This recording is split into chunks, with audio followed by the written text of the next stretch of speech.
বিশাল অঙ্কের রাজস্ব আদায়ের লক্ষ্যমাত্রা পূরণ করতে হলে জাতীয় সংসদ থেকে রাজস্ব আদায়ের খাত চিহ্নিত করে দেওয়ার দাবি উঠেছে।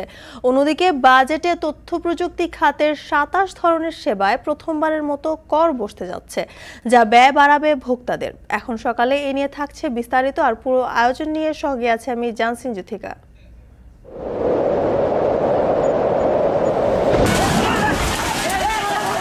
দূষণ, দখল এবং প্রাকৃতিক দুর্যোগের একটি দুষ্ট চক্রের ভিতরে আছি।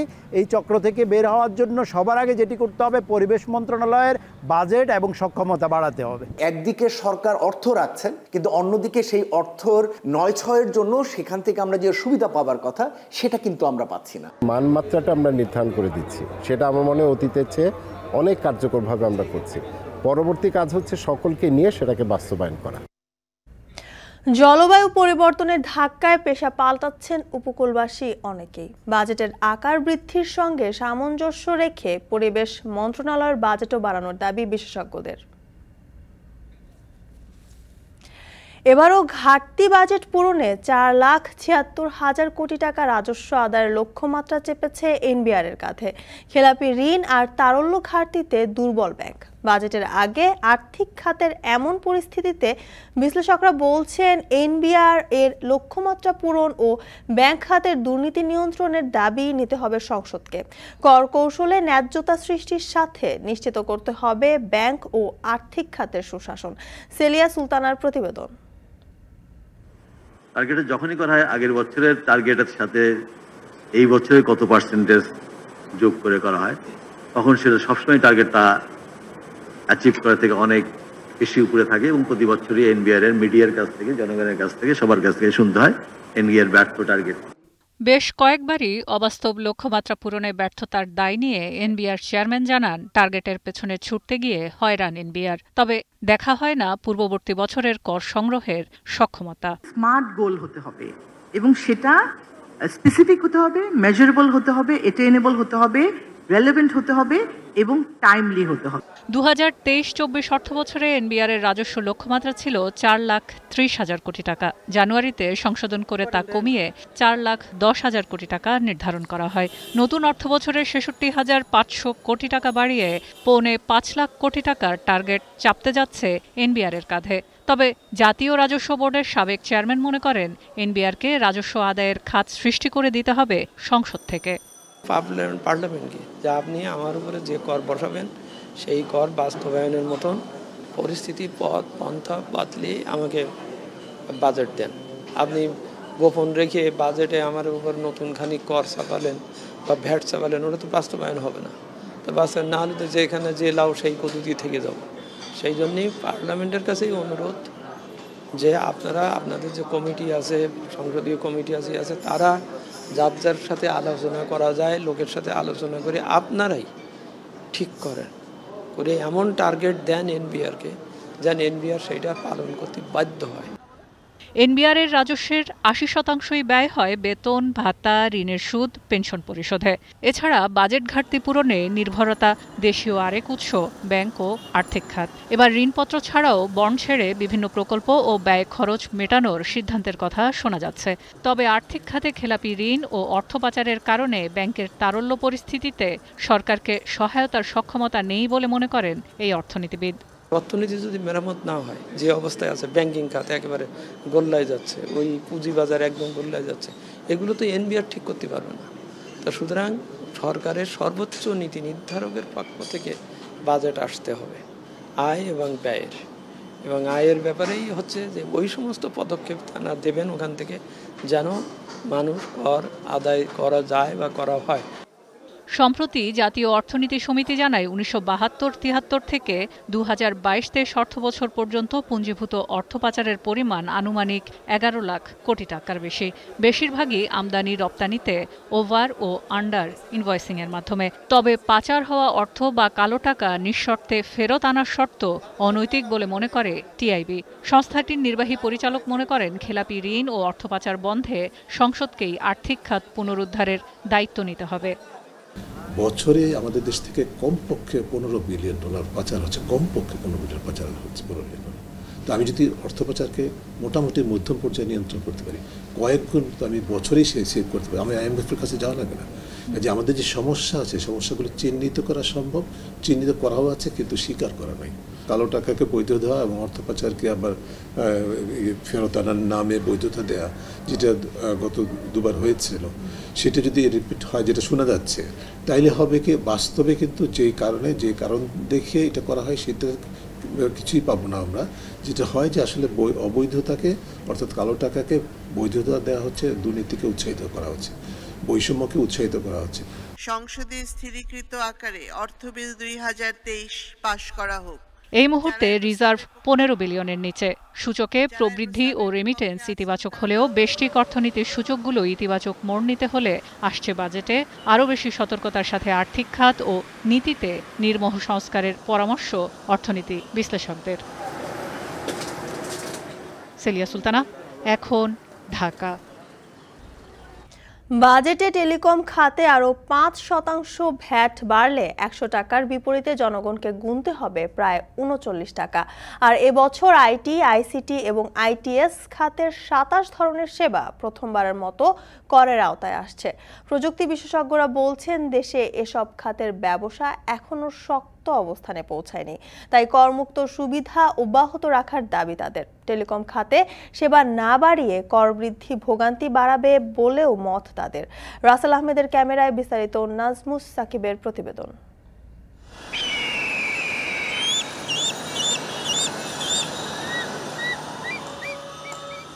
সরকার যে কয়টি খাত থেকে আয় করে তার অন্যতম টেলিকম। সরকারের রাজস্ব আয়ের মাত্র 5% এখান থেকে এলেও জিডিপিতে এর অবদান 1%। এক হিসেবে দেখা যায় 100 টাকার বিপরীতে গ্রাহককে ভ্যাট ও সম্পূরক শুল্ক বাবদ দিতে হয় প্রায় 34 টাকা, আর 39 থেকে 44 টাকা দিতে হয় টেলিকম কোম্পানিগুলোকে। সব মিলে সরকারকে দিতে হয় 72 থেকে 78 টাকা। নতুন করে এবছর আরও 5% ভ্যাট বাড়লে খরচ আরও বাড়বে। এতে গ্রাহক ভ্যাট আদায়ের দিক থেকে দক্ষিণ এশিয়ার অন্যান্য দেশকে ছাড়িয়ে যাবে বাংলাদেশ।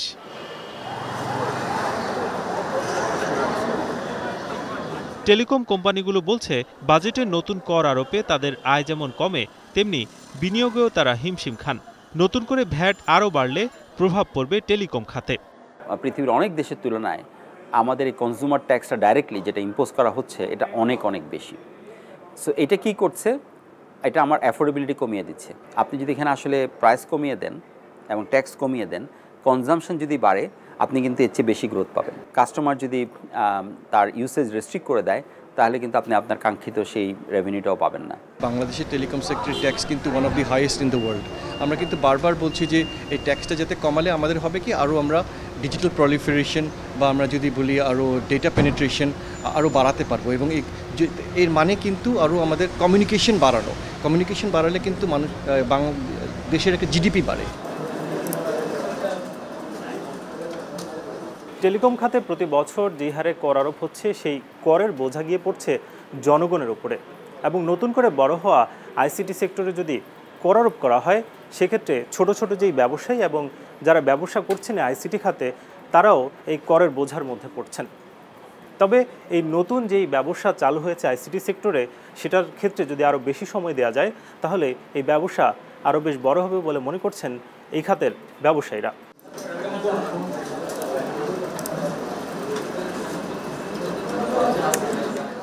এই যেমন বিডি কলিং নামের এই প্রতিষ্ঠানটিতে প্রায় 600 কর্মী কাজ করেন, যাদের অধিকাংশই কাজ করেন app development, digital marketing, website development ও ডিজাইনে। কিন্তু এসব কাজের ওপর এখন পর্যন্ত ভ্যাট আরোপ না হলেও নতুন বাজেটে 27 থেকে 32% পর্যন্ত কর আরোপ হতে পারে। তাই প্রতিষ্ঠানগুলোর দাবি, গার্মেন্টস শিল্পের মতো এ খাতকে বড় হতে দিলে একসময় এর সুবিধা পাবে সরকার। পাশাপাশি এমন সিদ্ধান্তে বৈধ পথে অর্থ আনতে অনুৎসাহিত হতে পারেন ফ্রিল্যান্সাররা। আগামী 10 বছরের জন্য, মানে 2031 সাল পর্যন্ত কিন্তু আমরা চাইছিলাম যে করমুক্ত থাকে ইন্ডাস্ট্রিটা, যাতে আমরা যে এক্সপানশনটাতে আসছি, যে গ্রোথে আসছি, এটা কন্টিনিউ থাকে। তারপরে গভর্নমেন্ট অবশ্যই আমরা ট্যাক্স দিতে চাই। তো যখন এরকম গভর্নমেন্ট এরকম রেস্ট্রিকশন দেবে, তখন কিন্তু অনেকেই এই ডলারটা বাংলাদেশ অ্যাকাউন্টে আনবে না। শুধু হয়তো এমপ্লয়ের খরচটা আনবে, প্রফিট কোম্পানির লসে দেখাবে, গভর্নমেন্ট কিছুই পাবে না। বরং আমরা যে রেমিটেন্সটা এখন পাচ্ছি, সেটা না কমে অন্য জায়গায় চলে যাবে, অন্য দেশে ইনভেস্টমেন্টে চলে যাবে। আপনার জীবনে যে চেষ্টা দেখছেন ইন্টারনেট। প্রযুক্তিবিদরা বলছেন, করের আওতা না বাড়ায় রাজস্ব আহরণের মূল চাপ পড়ে টেলিকম খাতের ওপর। তাই সেবা না বাড়িয়ে টেলিকমে ভ্যাট বাড়ানো অযৌক্তিক। পাশাপাশি আইটি, আইসিটি এবং আইটিএস খাতে ভ্যাট নির্ধারণের আগে খাতগুলো কিভাবে বড় হবে তার রোডম্যাপ তৈরি করাই বেশি জরুরি বলছেন তারা। এত বিলিয়ন ডলার আমরা ইনকাম করব, আমার লোকাল সাপোর্ট সিস্টেমে এই জিনিসগুলো অটোমেটেড হবে, তাহলে আপনি তখন বলতে পারেন ওকে আমি তো আগামী 5 বছর প্ল্যান করেছি $5 বিলিয়ন আর্ন করব। তাহলে ইন্ডাস্ট্রিকে গ্রো করতে গেলে এই সেক্টরে আমার কর অব্যাহতি দিতে হবে, এবং এই সেক্টরে আমি মনে করি আর কর অব্যাহতি দরকার নাই। এই 18 কোটি লোকের মধ্যে কত কোটি মানুষ ট্যাক্স দেয়? খুবই কম, রাইট? যদি সেই ট্যাক্স প্যাকেট বাড়াতে পারতাম তাহলে মনে হয় এই চাপটা আমাদের নিতে হতো না। দেশে ও বিদেশে আইটি, আইসিটি এবং আইটিএস খাতের $340 কোটি বাজার রয়েছে। এর মধ্যে রপ্তানি বাজার $180 কোটি। এ খাতে প্রায় 3 লাখ মানুষের কর্মসংস্থান হয়েছে। 2025 সাল নাগাদ আইসিটি খাতে $500 কোটি রপ্তানি এবং 2031 সাল নাগাদ আরও 10 লাখ মানুষের কর্মসংস্থানের লক্ষ্যমাত্রা রয়েছে সরকারের। নাজমুস সাকিব, এখন, ঢাকা। আগামী 2024-25 অর্থ বছরের বাজেটে প্রাধান্য পাবে ব্যয় সংকোচন নীতি। মূল্যস্ফীতি নিয়ন্ত্রণে হাতে নেওয়া হতে পারে নানামুখী উদ্যোগ, তবে প্রাধান্য পাবে কৃষি খাত। ভর্তুকির 8,000 কোটি টাকা বেড়ে দাঁড়াবে 25,000 কোটি টাকায়। কৃষি অর্থনীতিবিদরা বলছেন, কৃষি বিমা চালুর পাশাপাশি উৎপাদন বাড়াতে প্রণোদনা বৃদ্ধি সহ ভোক্তা পর্যায়ের নিত্যপণ্যের বাজার স্থিতিশীল রাখাই হবে বড় চ্যালেঞ্জ। বিস্তারিত ইমতিয়াজ আহমেদের প্রতিবেদন, ছবি তুলেছেন সায়মা কুন্দু। বর্ষায় নাও, শুকনায় পাও, এইটাই উজান বাটির বাও। নেত্রকোনার খালিয়াজুরি হাওরের বুক চিরে বয়ে গেছে খরস্রোতা ধনু নদী। হাওরবাসীর জন্য এটি কখনো আশীর্বাদ, কখনো হয়ে দাঁড়ায় অভিশাপের কারণ। তবুও নদী জলে ঘা ভাসিয়ে আদিকাল থেকে সমকাল অতিক্রম করে নদী পারের মানুষ। ভাষায় জীবন ও জীবিকার নাও, ঘাট ঘিরে বাড়ে ব্যস্ততা। পরন্ত বিকেল, কিশোরগঞ্জ থেকে রসুলপুর ঘাটে ভিড়েছে ধান বোঝাই লঞ্চ। খালাসকর্মে ব্যস্ত একদল মজুর। আমিষের চাহিদা মেটাতে জাল পেতে বসে আছে জেলেপল্লীর কোনো এক জলদাস। তবে আগের মতো কথা কয় না নদী। জল ঢেউয়ে ভাটা পড়ে নাব্য সংকটে এখন মৃতপ্রায়, হারিয়েছে ঘাটের জৌলুসও। নদী বড় হয়ে গেছে, পানিও কম নদীর মধ্যে। চালের দর বাড়তি, সব মালামালের দর বাড়তি। আমরা তো রুজির হারে আর মালের ধরে গিয়ে আমরা চলার কষ্ট হয়। শুকনো মৌসুমে সমৃদ্ধির বার্তা আনে হাওর। দৃষ্টি জুড়ে সোনালী ধানের ক্ষেত, দিগন্ত হয়ে ওঠে অপরূপ সৌন্দর্যের লীলাভূমি। এই সৌন্দর্যের পেছনে কাজ করে একদল শস্যশিল্পী। আদতে তারাই একটু একটু করে বাংলাদেশকে গড়ে তুলছে চতুরঙ্গ মাত্রায়। সোনার বাংলাকে তুলে ধরছে অনন্য উচ্চতায়। যদিও জিডিপি কিংবা বাজেটের মতো জটিল তত্ত্বে কখনোই তাদের দৃষ্টি ফেরে না। গাণিতিক মারপ্যাচের হিসেবেও তারা বড়ই আনাড়ি। ফলে প্রাচুর্যের দেয়ালে ডিঙানোর উচ্চবিলাসও তাদের আচ্ছন্ন করে না। দিন শেষে মহাজনের টালিখাতায় সমান মাত্রায় লিপিবদ্ধ হয় ইজা, খরচ, জমা। সার বিষের দামটা যদি একটু কমতো, এখন দেখা যাচ্ছে সার বিষের দাম বাড়তেছে আর ধানের দাম তো এতটা বাড়তেছে না। সবকিছু পণ্যের দাম বাড়তেছে। বাজেট তো আমরা বুঝি না, আমরা বুঝুনের মধ্যে বুঝি সার বিষের দামটা কম থাকলে আমরা পয়সা করে খরচ কম লাগবে, তাহলে আমরা আর অনেক লাভবান। একসময় হাওরে শুরু হয় ধান কাটা উৎসব। সেদ্ধ মারাই চলছে সমান তালে। কুলা থেকে ঝরে পড়ছে সোনালী ধান। প্রস্তুত হচ্ছে মধ্যস্বত্বভোগী আর সিন্ডিকেটের বলয়। বাজারে 11 থেকে 1200 টাকা মন ধান বিক্রি হলেও মাঠ পর্যায়ে বিক্রি দর মাত্র 7 থেকে 800 টাকা। চলমান এই দরচিত্রে উৎপাদন খরচ ওঠাতেই হিমশিম অবস্থা কৃষকের। এ অবস্থায় দুয়ারে তাদের করানারে 2024-25 অর্থ বছরের বাজেট। প্রচণ্ড খরতাপ, কালবৈশাখী ঝড় এবং বৃষ্টি মাথায় নিয়ে পুরোদস্তর ধান কাটায় ব্যস্ত নেত্রকোনার হাওর অঞ্চলের কৃষকরা। যদিও নিরাপদে এবার তাদের ধান ঘরে তুলতে পারলেও ধানের দাম নিয়ে বেশ শঙ্কায় তারা। কৃষকরা বলছেন, বিগত বছরগুলোতে লাগামহীন কৃষি উপকরণের দাম বৃদ্ধি পাওয়ায় বেশ বিপাকে রয়েছেন কৃষকরা, কেননা তাদের উৎপাদন খরচ বেড়েছে কয়েক গুণ। ডিজেল, সার, রিপিট এগুলোর দাম প্রচুর। 10% জায়গায় ধান ফসল মারাইয়া খরচা করিয়া এগুলো আমাদের পোষায় না। একটা সারের বস্তা আগে 750 টাকা করে কিনছি, আর ওখানে 1500 টাকা বস্তা সার, বুঝছেন। একটা কামলা লইছে আগে 500 টাকা করে, 800। সে পরিশ্রম করি আমার মনে করেন যে পরিশ্রমের অর্ধেক দাম উঠে না। বাজারের দাম বেশি, তেলের দাম বেশি, পেঁয়াজের দাম বেশি, চাউলের দাম বেশি, গাড়ি ভাড়া বেশি। সরকারের কাছে দাবি হইলো যেমন তেলের দাম কমা লাগবো, চালের দাম কমা লাগবো, সারের দাম কমা লাগবো, তাহলে সে আমরা গৃহস্থিগিরি করতে পারবো। 25-30 বছর আগে আমাদের বাপদাদারা যেভাবে করে গেছিল ওই কৃষিটা কিন্তু এখন নাই। এখন কৃষির সাথে ব্রেনের সম্পর্ক, মেধার সম্পর্ক, শারীরিক পরিশ্রমের সম্পর্ক সবকিছু মিলাই কিন্তু এখন কৃষি। মাছ এখন সেইভাবে ধরা পড়ে না, তবে এটা ঠিক হাওরে এখন কৃষিকার্য হচ্ছে। হাওরের মানুষের একদিক দিয়ে যেমন ক্ষতি হয়েছে, আর একদিক দিয়ে উন্নতির লক্ষণ দেখা যাচ্ছে। গত বছরে বাংলাদেশে চাল উৎপাদনের লক্ষ্যমাত্রা ছিল 3,77,00,000 টন। এর বিপরীতে চালের উৎপাদন ছিল 4,13,00,000 টন। এই ধারা অব্যাহত রাখার পাশাপাশি রপ্তানিযোগ্য কৃষি পণ্যের উৎপাদন বাড়ানোর কথা বলছেন সংশ্লিষ্ট কৃষি কর্মকর্তারা। শুধুমাত্র ধান চাল নয়, আমরা কিন্তু বিভিন্ন অন্য কিছু ক্রপ, যেমন আমাদের ফল, ফুল, সবজি, সব বিষয়ে। এবং আপনারা জেনে খুশি হবেন যে এখন বাংলাদেশ শুধু নিজের খাদ্য নিজে তৈরি করে না, পৃথিবীর অন্য দেশের জন্য খাদ্য যাতে রপ্তানি করা যায়, আমরা সেই অবস্থা দেখছি। প্রযুক্তি নির্ভর বাণিজ্যিকরণ এবং রপ্তানিকরণ সব বিষয়ে অন্যতমভাবে খেয়াল করেছে। আমরা 10 লক্ষ চাষিকে আমরা এটার প্রশিক্ষণে আওতায় আনবো। হাওরে ধানের উৎপাদন বাড়লেও কমেছে মাছ। খালবিল শুকিয়ে যাওয়ার পাশাপাশি অপরিকল্পিত ফসল রক্ষাবাদ নির্মাণ এবং নদীর নাব্য সংকটে ব্যাহত হচ্ছে মাছের উন্মুক্ত বিচরণ। দেশের মোট জিডিপির 2.41%, কৃষিজ জিডিপির 21.52% মৎস্য উপখাতের অবদান। তবে খাবারের দাম বাড়াসহ প্রাকৃতিক দুর্যোগে বিভিন্ন সময় লোকসানের মুখে পড়েন খামারিরা। এই অবস্থায় স্বল্প সুদে ব্যাংক ঋণ সহায়তা চান তারা। এগ্রিকালচার হিসেবে যেন আমরা একটু ব্যাংকের থেকে একটু সহায়তা পাই, যাতে আমরা এই প্রফিটটা একটু যাতে কম হারে দিতে হয়। হাওড়ে কিন্তু মাছের উৎপাদন কিছুটা কমছে, কিন্তু একুয়াকালচার আবার বাড়ছে।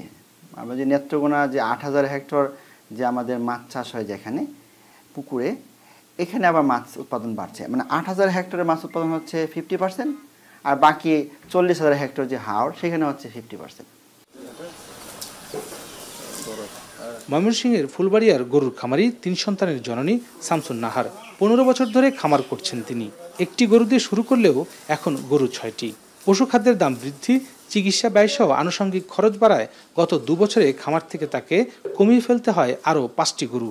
দেশের ক্রমবর্ধমান প্রাণীজ আমিষের চাহিদা পূরণের লক্ষ্যে মাংস ও ডিম উৎপাদনে কাঙ্ক্ষিত লক্ষ্যমাত্রা অর্জনের কর্মপরিকল্পনা গ্রহণ করেছে প্রাণী সম্পদ অধিদপ্তর। অনেকটা খাদ্যের দাম বাড়তি, ভুসির দর বাড়তি, তার ওষুধ গরুর অসুখ রোগ বৃদ্ধি বেশি, ওষুধের দাম বাড়তি, ডাক্তারের খরচ বাড়তি। গত 1 বছর আগেও আমরা যে খাদ্য বানাইছি 35 থেকে 36 টাকা কেজি গরুরে খাওয়াইছি, এই খাদ্যটা এখন 55 থেকে 56 টাকা কেজি। খামারিরা সবসময় আমাদের সাথে আছেন, আমরাও তাদের সাথে আছি। তাদেরকে যে কোনো রোগ বালাইয়ের জন্য আমরা তাদেরকে সহযোগিতা করতেছি, এবং আমাদের বিভিন্ন প্রকল্পের মাধ্যমেও তাদেরকে আমরা সহযোগিতা করতেছি। দেশের বৃহত্তর রপ্তানি খাত পোশাক শিল্পের পরেই সবচেয়ে বেশি কর্মসংস্থান হয়েছে পোল্ট্রি শিল্পে, যেখানে দেশের প্রান্তিক পর্যায়ে 60 লাখ মানুষ সরাসরি কর্মসংস্থানের সুযোগ পাচ্ছে এই শিল্প খাতে। মূলত 2000 সালেই এই শিল্পের ব্যাপক বিকাশ ঘটে। তখন ক্ষুদ্র মাঝারি খামারির সংখ্যা ছিল 1,48,000। করোনা সহ নানান প্রতিবন্ধকতার মুখে পড়ে 2024 সালে খামারের সংখ্যা দাঁড়ায় প্রায় 60,000। খাবারের দাম বৃদ্ধি, বিদ্যুৎ বিল এবং অযৌক্তিক ডিমের দাম ওঠানামা করায় বেশ বিপাকে প্রান্তিক খামারিরা। শিল্পকে ঘুরে দাঁড়াতে দরকার আলাদা পোল্ট্রি উন্নয়ন বোর্ড গঠন, এমনটাই দাবি বিশেষজ্ঞদের। কৃষিপ্রধান উন্নত দেশগুলোতে কন্ট্রাক্ট ফার্মিং যখন কৃষক এবং প্রান্তিক খামারিদের জন্য আশীর্বাদ স্বরূপ, ঠিক সেই মুহূর্তে বাংলাদেশে এই কন্ট্রাক্ট ফার্মিং এখন গলার ফাঁস হয়ে দাঁড়িয়েছে খামারিদের জন্য। ডিম থেকে বাচ্চা উৎপাদন, বিপণন এবং বাজারজাতকরণ সমস্ত কিছুই নিয়ন্ত্রণ করছে কন্ট্রাক্ট ফার্মিংয়ের সাথে জড়িত বেশ কিছু জায়ান্ট কোম্পানি। এতে করে প্রান্তিক পর্যায়ে যারা খামারি রয়েছে তারা যেমন উৎপাদনের স্বাধীনতা হারাচ্ছে, অন্যদিকে চড়া মূল্য দিয়ে পণ্য ক্রয় করতে হচ্ছে সাধারণ ভোক্তাদের। বড় বড় আড়তদার আছে, ওরা যা নির্ধারিত দাম করে আমাদের তাই ব্যস্ত হয়।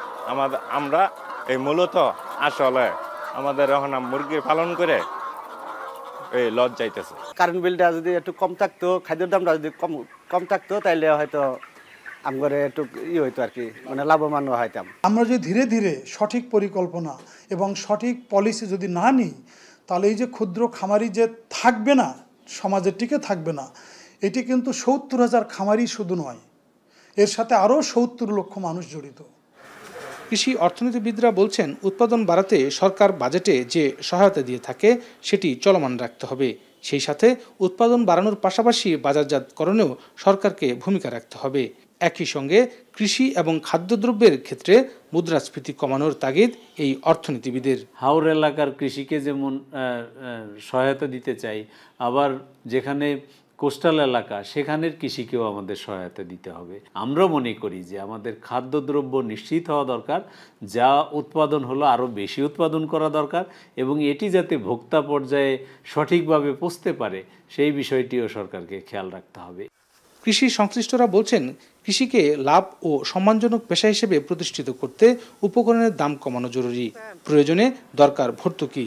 আধুনিক যন্ত্রের সহজলভ্যতা নিশ্চিত করতে 2024-25 অর্থ বাজেটে স্পষ্ট ঘোষণা এবং তার প্রতিফলন দেখতে চান প্রান্তিক পর্যায়ের কৃষক ও কৃষি অর্থনীতিবিদরা। ইমতিয়াজ আহমেদ, এখন, ময়মনসিংহ। এদিকে বাজেটের তুলনামূলক বাড়ছে না পরিবেশ খাতের বরাদ্দ। তথ্য বলছে, মোট বাজেটের আকার যে হারে বাড়ছে, পরিবেশ মন্ত্রণালয়ের বাজেট বাড়ছে না সে তুলনায় একটু। অর্থনীতিবিদ ও পরিবেশবিদরা বলছেন, জলবায়ু পরিবর্তন রোধে বরাদ্দ না বাড়ালে স্মার্ট বাংলাদেশ অর্জন সম্ভব নয়। উষ্ণতা, খরা, মরুকরণ ও ভূমিধস কমানোর স্লোগান নিয়ে পালিত হওয়া বিশ্ব পরিবেশ দিবস নিয়ে মাহমুদ রাকিবের প্রতিবেদন।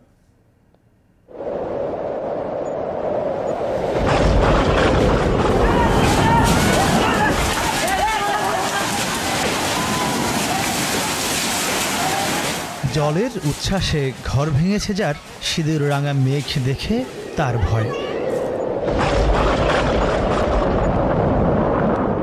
মেঘের গর্জনে বুক কাঁপে দক্ষিণের মানুষের।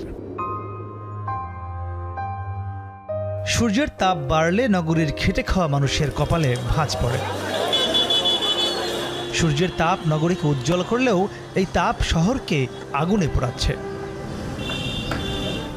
জলবায়ু পরিবর্তনের কারণে বঙ্গোপসাগর ঘেঁষা বাংলাদেশে একদিকে যেমন উজ্জ্বল সূর্য নগর জীবনকে বিষিয়ে তুলছে, অন্যদিকে উপকূলের বাতাস, মেঘ ও তাপের নিম্নমুখী বেগ রোমাঞ্চিত করার বদলে নদীপাড়ের মানুষের ভাগ্য অন্ধকারে ঠেলে দিচ্ছে।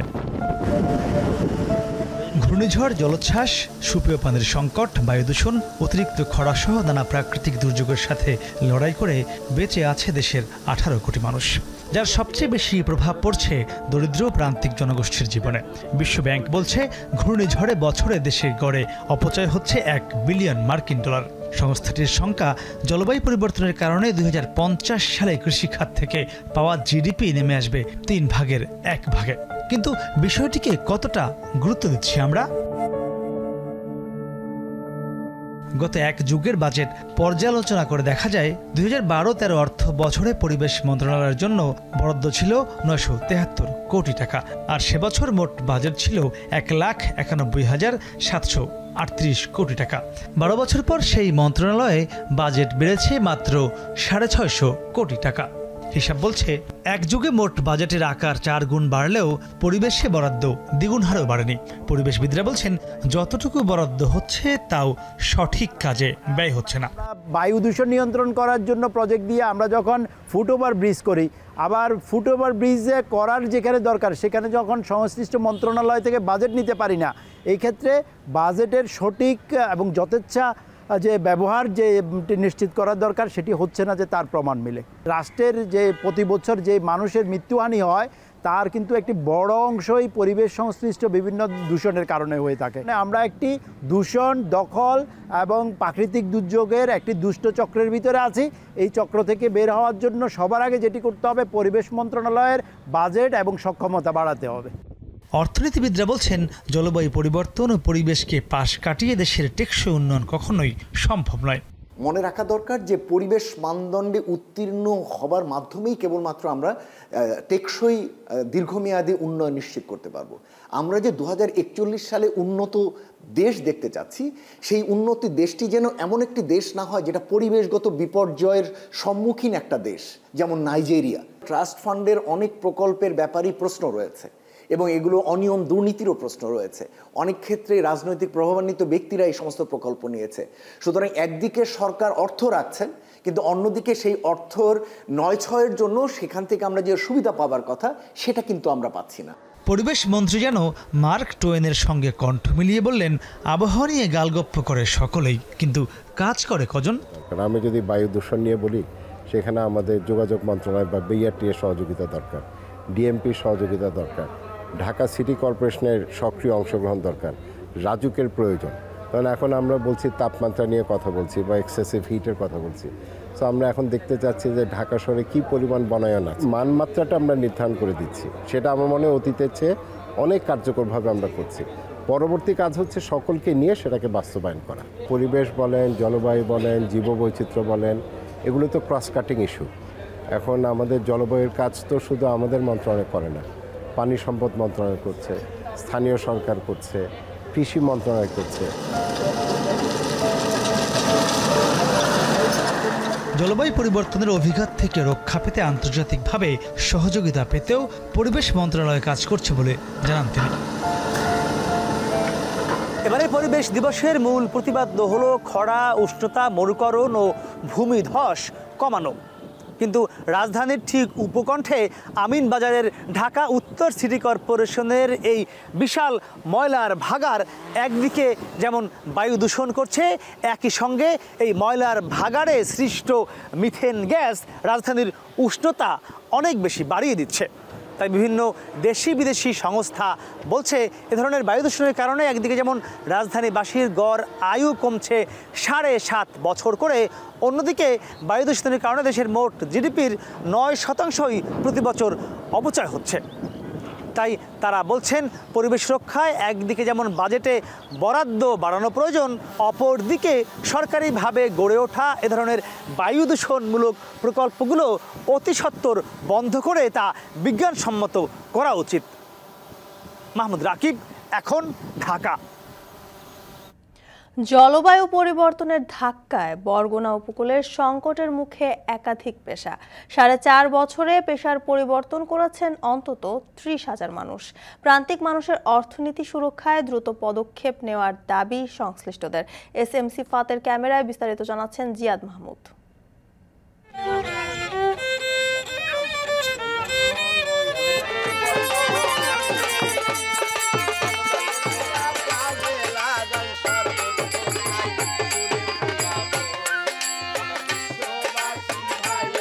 আবহমান বাংলার মেঠোপথ ধরে বয়তি বাউলদের আনাগোনায় একসময় মুখরিত হতো প্রান্তিক জনপদ।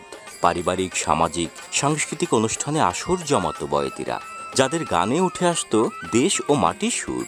তবে জলবায়ুর বিরূপ পরিবর্তন বয়তি বাউলদের আগলে রাখতে পারছে না। জীবন জীবিকার তাগিদে অনেকেই যুক্ত হচ্ছেন নতুন পেশায়। প্রকৃতির সঙ্গে খাপ খাওয়াতে না পেরে পেশা পরিবর্তনের কথা ভাবছেন কামার ও বেদে সম্প্রদায়ের মানুষও। 10 বছর আগে আমাদের এই বরগুনা জেলায় 2,500 থেকে 3,000 শিল্পী ছিল, এখন হয়তো 70 থেকে 80 জন আছে। গরম বেশি, তারপর দিয়ে অনেক শিল্পী তেমন ধরেন ঢাকার থেকে আসলেও কেউ গান শুনতে চায় না। আমাদের ব্যবসা বাণিজ্যে অনেক কিছু বাদ দিয়ে দিয়েছে, আগের পরিবর্তন ব্যবসা হয়ে গেছে। চাকরি বাকরি করে, দোকান পাশার করে কত বাইরে বিদেশ গেছে। বৈশ্বিক জলবায়ু পরিবর্তনে বাংলাদেশের দায় নগণ্য হলেও মূলত খেসারত দিতে হচ্ছে এদেশের নানা শ্রেণী পেশার মানুষকে। শুধু প্রান্তিক জনপদের শিল্পী কিংবা বেদে সম্প্রদায়ের মানুষই নন, ইতিমধ্যেই পেশা ছেড়েছেন অনেকে নতুন করে নিচ্ছেন পেশা পরিবর্তনের প্রস্তুতি। বিভিন্ন সময় ঘূর্ণিঝড়ের হানা, কৃষি জমিতে লবণাক্ততা বৃদ্ধি, জলোচ্ছ্বাসের কারণে প্রতি বছরই প্লাবিত হচ্ছে বরগুনার নিম্নাঞ্চল। আর ভাঙনের কবলে পড়ে বসতবাড়ি ও কৃষি জমি হারাচ্ছেন প্রান্তিক মানুষ। এছাড়া পাথরঘাটায় কমেছে মৎস্য আহরণ, যাতে গত 4.5 বছরে পেশার পরিবর্তন করেছেন উপকূলের অন্তত 30,000 মানুষ। এখন টেলিভিশনের অনুসন্ধান বলছে নতুন করে প্রতি ১০০ কৃষকের মধ্যে ২০ জন ও ১০ জন জেলের মধ্যে ৩ জন যুক্ত হতে চান নতুন পেশায়। প্রত্যেক বছরই বন্যা হয়, কি ব্যাপার আল্লাহর কি মর্জিতে তা তো জানি না, আমরা খুব অসহায় বর্তমানে। আমাদের বিভিন্ন লোক গরমে এসে অনেকেই চলে গেছে, ঢাকা গেছে, কেউ বাইরে গেছে, কেউ কাজই করবো না। নদী ভাঙতে ভাঙতে তোর ঘরের পাশাপাশি আই গেছে এককালে একেবারে। এখন কোথায় যাব কি করবো এরকমের কোনো স্থান আমাদের নাই।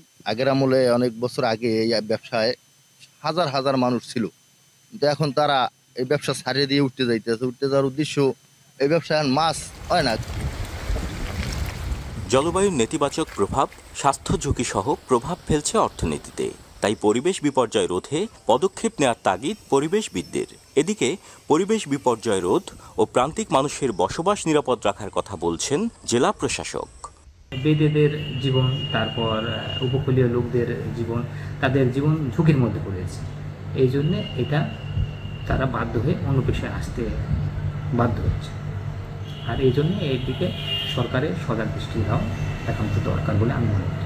এখানে আমরা সরকারিভাবে তাদেরকে যাতে আমরা মেইন স্ট্রিমে রাখতে পারি এবং তারা যেন বিভিন্ন ধরনের সামাজিক সুরক্ষার আওতায় তারা যেন তাদের জীবিকাটা চালিয়ে যেতে পারে, সেই বিষয়ে আমরা পদক্ষেপ গ্রহণ করে থাকি। আমাদের এলাকায় যেমন যারা উপজাতি শ্রেণীগোষ্ঠী আছে তাদের জন্য কিন্তু সরকার বিশেষ বরাদ্দ দিয়ে থাকে, তাদের সন্তানদের লেখাপড়া করানো এবং তাদের যাতে এই সংস্কৃতি কৃষ্টি তারা যেন ধরে রাখতে পারে, সেই দিক থেকে সরকারিভাবে আমরা পৃষ্ঠপোষকতা করে থাকি। ঘূর্ণিঝড় রিমালে বরগুনা জেলার কৃষিতে আর্থিক ক্ষতির পরিমাণ দাঁড়িয়েছে ১৭৫ কোটি টাকায়। জিয়াদ মাহমুদ, এখন বরগুনা। এখন সকালে নিচ্ছে একটা বিরতি, ফিরছে একটু পরেই।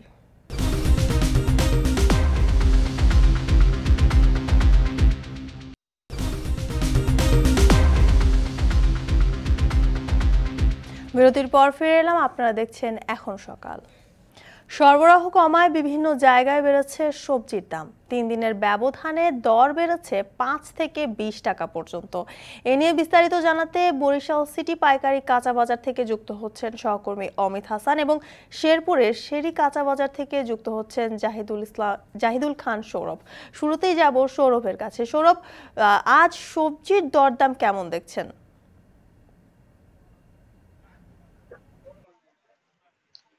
জ্যোতিকা, শেরপুরে কিন্তু সবজির দাম হু করে বেরিয়ে চলছে। তো মূলত ব্যবসায়ীরা বলছেন যে সরবরাহ সংকটের কারণে কিন্তু সবজির দাম 10 টাকা থেকে 40 টাকা পর্যন্ত বেড়েছে। তো আজকে দরটা যদি আমি আপনাকে জানাই, যে কাঁচামরিচ গত কয়েকদিন আগে বিক্রি হচ্ছিল 130 টাকা কেজি ধরে, আজকে বাজারে সেটা 30 টাকা বেড়ে 160 টাকা কেজি ধরে বিক্রি হচ্ছে। এছাড়া আলুতেও প্রায় 10 টাকা বেড়েছে। যে আলু বিক্রি হয়েছিল গত কয়েকদিন আগে 50 টাকা কেজি ধরে, আজকে বাজারে সেটি 10 টাকা বেড়ে বিক্রি হচ্ছে 60 টাকা কেজি ধরে। এছাড়া পেঁয়াজে কেজিতে বেড়েছে 20 টাকা, যেটি ছিল 60 টাকা কেজি ধরে, আজকে বাজারে পেঁয়াজ 20 টাকা বেড়ে 80 টাকা কেজি ধরে বিক্রি হচ্ছে। এছাড়া রসুনও বেড়েছে 40 টাকা কেজিতে। যে রসুন বিক্রি হচ্ছিল গত কয়েকদিন আগে 200 টাকা কেজি ধরে, আজকের বাজারে সেটি 40 টাকা বৃদ্ধি পেয়ে 240 টাকা কেজি ধরে বিক্রি হচ্ছে। এছাড়া কাঁকরোল বিক্রি হচ্ছে 40 থেকে 10 টাকা বৃদ্ধি পেয়ে 50 টাকা, বেগুন বিক্রি হচ্ছে 40 টাকা থেকে 10 টাকা বৃদ্ধি পেয়ে 50 টাকা। আমি যদি একটু জানাই যে প্রতিটি সবজিতে প্রায় দাম বৃদ্ধি পেয়েছে। ঢেঁড়স বিক্রি হচ্ছে 10 টাকা কেজি ধরে, কিন্তু আজকে বাজারে সেই 10 টাকা বৃদ্ধি পেয়ে 20 টাকা কেজি ধরে বিক্রি হচ্ছে। তো কি কারণে এইভাবে দাম বেড়ে যাচ্ছে, এই বিষয়ে আমরা বেশ কয়েকজন ব্যবসায়ীর সাথে কথা বলেছি। ব্যবসায়ীরা বলছেন মূলত চাহিদা সংকটের কারণে, সরবরাহ সংকটের কারণে দাম বৃদ্ধি পেয়েছে। বিশেষ করে ব্যবসায়ীরা বলছেন যে শেরপুর জেলায় চরাঞ্চল যেসব সবজি উৎপাদন হয় সেগুলো কিন্তু বাজারে আসছে না। তো এই বিষয়ে ক্রেতারা বলছেন যে যদি দাম এইভাবে বেড়ে যায় তাহলে কিন্তু তাদের নাগালের বাইরে চলে যাচ্ছে, ক্রয় ক্ষমতার মধ্যে থাকছে না। তো ক্রেতারা বলছে যে নিয়মিত বাজার মনিটরিং করলেই হয়তো এইসব সবজির দাম তাদের নাগালের মধ্যে থাকবে। তো যদি কে ছিল শেরপুর থেকে আমার কাছে সর্বশেষ। ধন্যবাদ সৌরভ। এবার চলে যেতে চাই বরিশালে, সেখানে আছেন আমাদের সহকর্মী অমিত হাসান। অমিত, বরিশালে আজ সবজির বাজারের অবস্থা কি জানাবেন?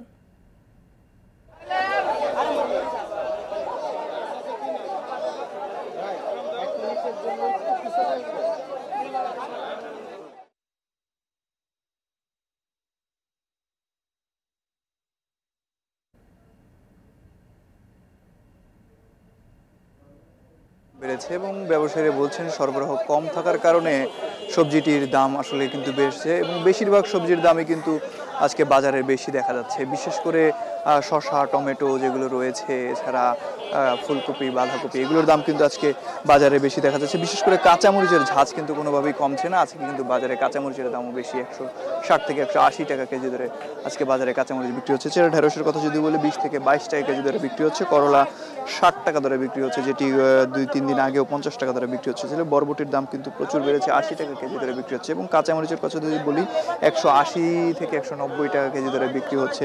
এবং কাঁচাকলা 25 থেকে 30 টাকা। কুমড়ার দাম কিছুটা কমেছে, সরবরাহ বেশ ভালো রয়েছে, 16 টাকা ধরে বিক্রি হচ্ছে পাইকারি বাজারে। পটল 20 টাকা ধরে বিক্রি হচ্ছে, রেখা 40 টাকা ধরে বিক্রি হচ্ছে, সেটা বেগুন 40 টাকা ধরে বিক্রি হচ্ছে, শসা 50 টাকা ধরে বিক্রি হচ্ছে। তবে খুচরা বাজারে এই শসার দাম কিন্তু আরও বেশি রয়েছে এবং বিশেষ করে 70 থেকে 80 টাকা ধরে কিন্তু খুচরা বাজারে বিক্রি হচ্ছে। এছাড়া বাঁধাকপি যেটি 20 টাকা ধরে বিক্রি হচ্ছে। এবং অন্যান্য সবজির কথা যদি বলি সেগুলোর দামও কিন্তু আজকে বাজারে বেশি রয়েছে।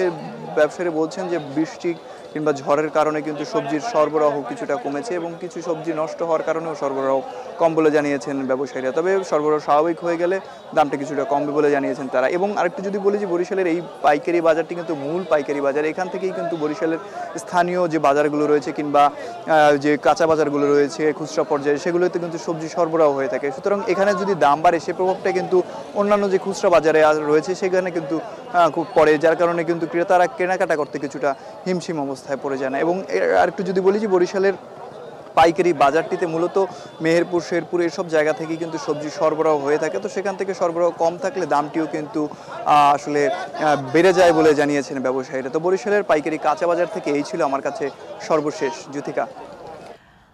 বরিশাল ও শেরপুর থেকে সবজির দরদাম এবং সরবরাহের খবর জানাচ্ছিলেন সহকর্মীরা। বৃষ্টিপাত কমলেও উজানের ঢলে বাড়ছে সুনামগঞ্জের সুরমা, কুশিয়ারা ও চাদুকাটা নদীর পানি। বন্যা আতঙ্কে জেলার সীমান্তবর্তী এলাকার মানুষেরা। এ নিয়ে বিস্তারিত জানাতে সুরমা নদীর পাড় থেকে যুক্ত হচ্ছেন সহকর্মী লিপসান আহমেদ। লিপসান, নদ নদীর পানি কতটা বেড়েছে এবং সেখানে পাহাড়ি ঢল এখনো অব্যাহত আছে কিনা জানাবেন।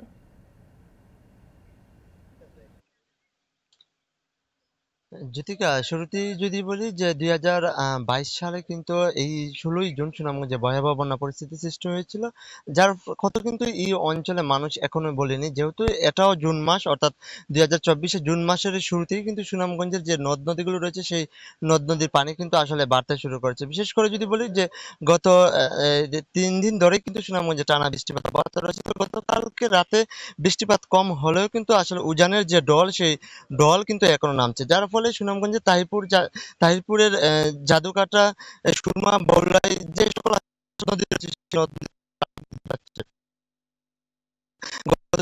ইউনিয়নের যোগাযোগ এখনো বিচ্ছিন্ন রয়েছে, যার ফলে কিন্তু তারা এখনো ভোগান্তিতে রয়েছে। বিশেষ করে পানি উন্নয়ন বোর্ড যেটি বলছে যে সুনামগঞ্জে বৃষ্টিপাতের আরো 48 ঘন্টা আসলে সম্ভাবনা রয়েছে। সেই সাথে তারা বলছেন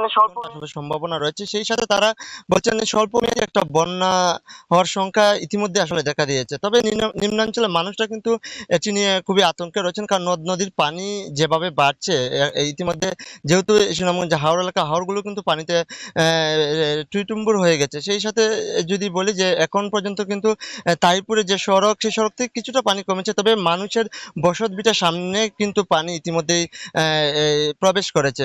ফলে কিন্তু মানুষদের যাতায়াতের জন্য বাড়ির সামনে আসলে যে সাঁকু রয়েছে, সেই সাঁকু কিন্তু দিয়েই কিন্তু তারা তাদের যোগাযোগ ব্যবস্থাটা সচল রেখেছেন। পাশাপাশি ছোট নৌকা দিয়েই কিন্তু তারা এখন যাতায়াত করছেন। ফলে এই যে পুরো জেলা জুড়েই কিন্তু আসলে বন্যার যে আতঙ্ক, সেটা কিন্তু এখন বিরাজ করছে। যদি বৃষ্টিপাত, পাহাড়ি ঢল অব্যাহত থাকে তাহলে কিন্তু সুনামগঞ্জের যে নিম্নাঞ্চলগুলো সেটি আজকে কিংবা কালকের ভিতরে প্লাবিত হবে। জ্যোতিকা। সুনামগঞ্জ থেকে যুক্ত ছিলেন সহকর্মী লিপসান আহমেদ। এখন সকালে নিচ্ছে আরেকটা বিরতি, ফিরছি একটু পরেই।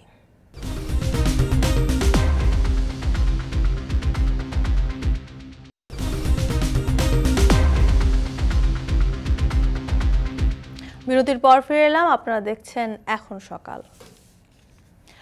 বিশ্বজুড়ে অন্দর সাজে এসেছে পরিবর্তন, ব্যতিক্রম ঘটেনি বাংলাদেশেও। মহল্লার তৈরি হওয়া আসবাবের দোকান থেকে কর্পোরেট ব্র্যান্ড, কেমন ছিল এই যাত্রা? বাণিজ্যই বা কত টাকার? তৈরি পোশাক, চামড়ার পরে আসবাব রপ্তানি হতে পারে বড় খাত বলছেন অর্থনীতিবিদরা। বিস্তারিত মরিয়ম আজিজ মৌরিনের প্রতিবেদনে।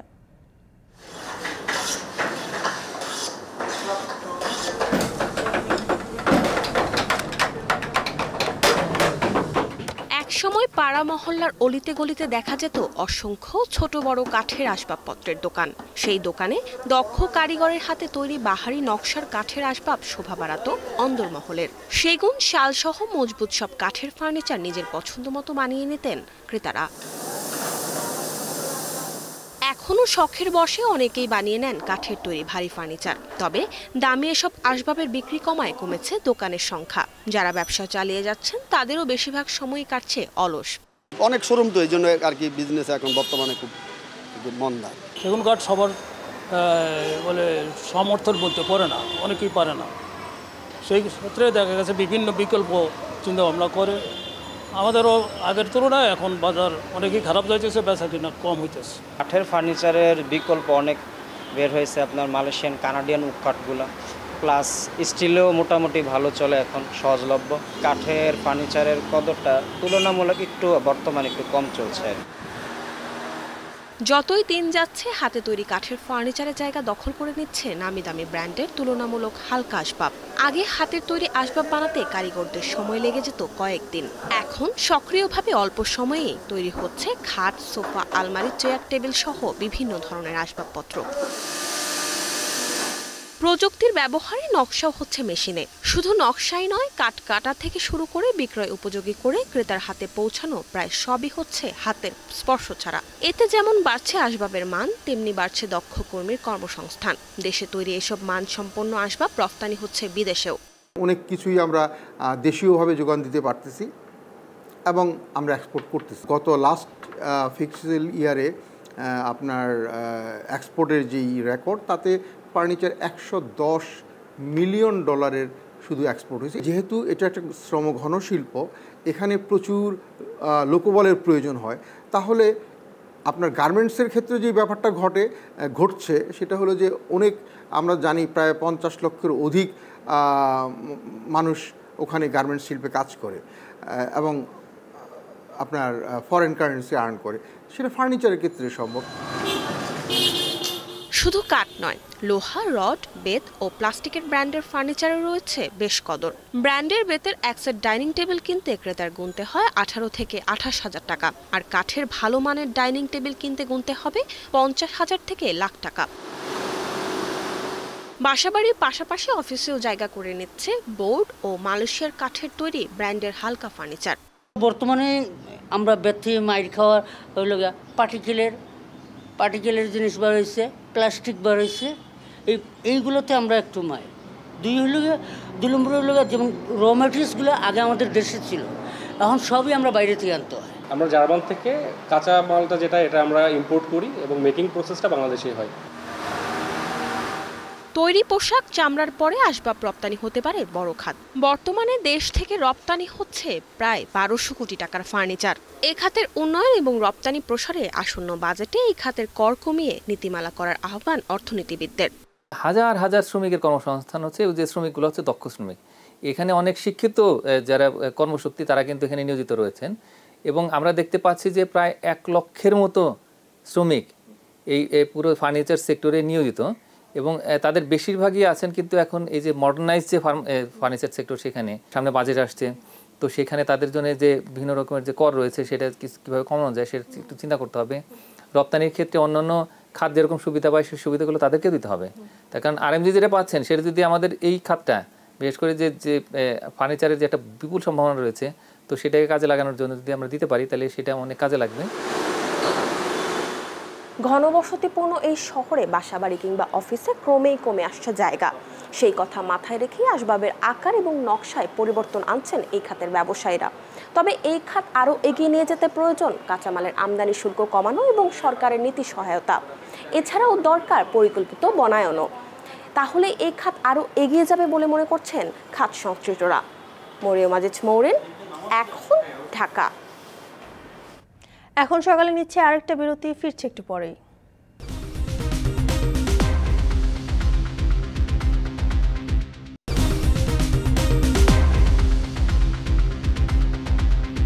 বিরতির পর ফিরে এলাম, আপনারা দেখছেন এখন সকাল।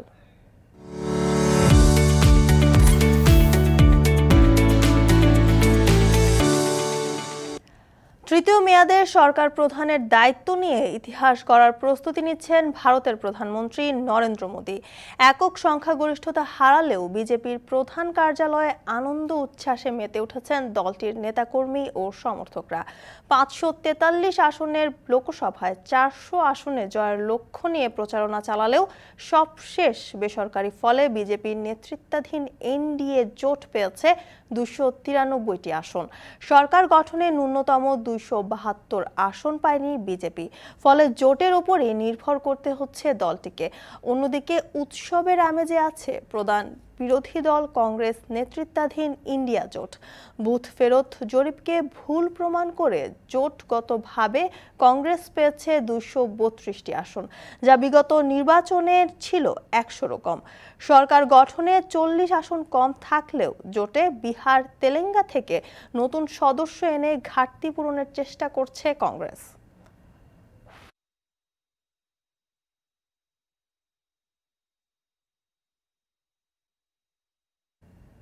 শেষ করছি এখন সকাল। এখন টেলিভিশন ওয়েবসাইটে দেখতে ভিজিট করুন www.ekhon.tv। এছাড়া এখন টেলিভিশন ফেসবুকে দেখতে ভিজিট করুন facebook.com/tv.ekhon এবং ইউটিউবে এখন টেলিভিশন দেখতে ভিজিট করুন youtube.com/c/ekhon tv।